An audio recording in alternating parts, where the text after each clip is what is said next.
এত সুন্দর একটা পুডিং হয়তো ভাবছেন আম কিংবা কমলা দিয়ে আমি বানিয়েছি। না, বাজারে কেনা ড্রিঙ্কস দিয়ে আমি এটা খুব সহজে বানিয়েছি, তাও মাত্র 60 টাকায়।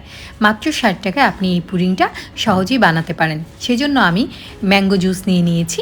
আপনারা যে কোনো ব্র্যান্ডেই নিতে পারেন, সেটা ফ্রুটিকা, ফ্রুটো কিংবা স্টারশিপ।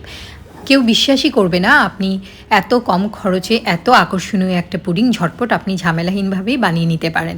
সেই জন্য আমি স্টারশিপ ব্র্যান্ডের ম্যাঙ্গো জুস নিয়ে নিয়েছি। জুসটা আমি নর্মাল টেম্পারেচারেই রেখেছি। এখানে আমি যদিও 1 লিটারের একটা বোতল নিয়েছি, কিন্তু আমার পুরোটা লাগবে না। আমি জাস্ট 2 কাপ পরিমাণ ব্যবহার করব। এই জুসটা কিন্তু খেতে আমার আসলে ভালোই লাগে। আমি জানি না আপনাদের ভালো লাগে কিনা। প্রথমে একটা প্যানে আমি 2 কাপ পরিমাণ জুস নিয়ে নিয়েছি আর 2 চা চামচ পরিমাণ আগার আগার পাউডার নিয়েছি। চুলা কিন্তু জ্বালাইনি। তারপর ভালো করে একটা স্প্যাচুলার সাহায্যে আগার আগার পাউডারটা জুসের সঙ্গে ভালো করে মিশিয়ে নিচ্ছি। আমি কোনো চিনি ব্যবহার করব না।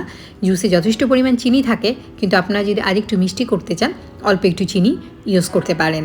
আর যেহেতু এটা ম্যাঙ্গো ফ্লেভার আছে, তাই আমি আলাদা করে কোনো ম্যাঙ্গো ফ্লেভার বা কিংবা কোনো ফ্লেভার ইউজ করব না। চুলাটা জ্বালিয়ে নিয়ে বলক তুলে নিচ্ছি। এই পুডিংটা বানাতে খুব বেশি সময়ের প্রয়োজন হয় না, এমনকি এটা ঘন করারও কোনো প্রয়োজন নেই। জাস্ট কয়েকটা বলক আসলে হয়ে যাবে এটা। আমি এটাকে কিছুক্ষণ বলক তুলে নিচ্ছি এবং নাড়িয়ে দিচ্ছি যাতে এটা তলানিতে লেগে না যায়। এভাবে লো আছে এটাকে আমি একটু কিছুক্ষণ জাল করে নেব, জাস্ট 5 মিনিটের মতো। জাস্ট 2-3টা বলক এসেছে, আমি চুলাটা বন্ধ করে দিয়েছি।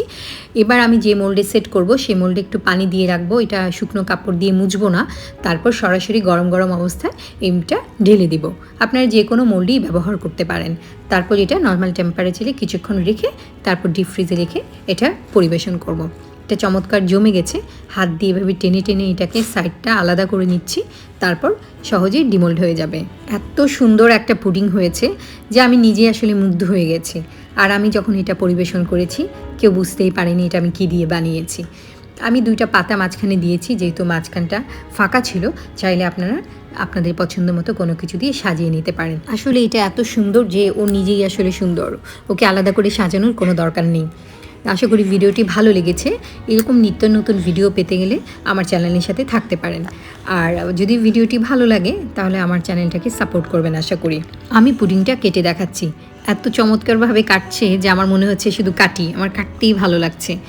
তো খাবেন যখন ভালোটাই খান, রান্না হোক আয়ের মাধ্যম।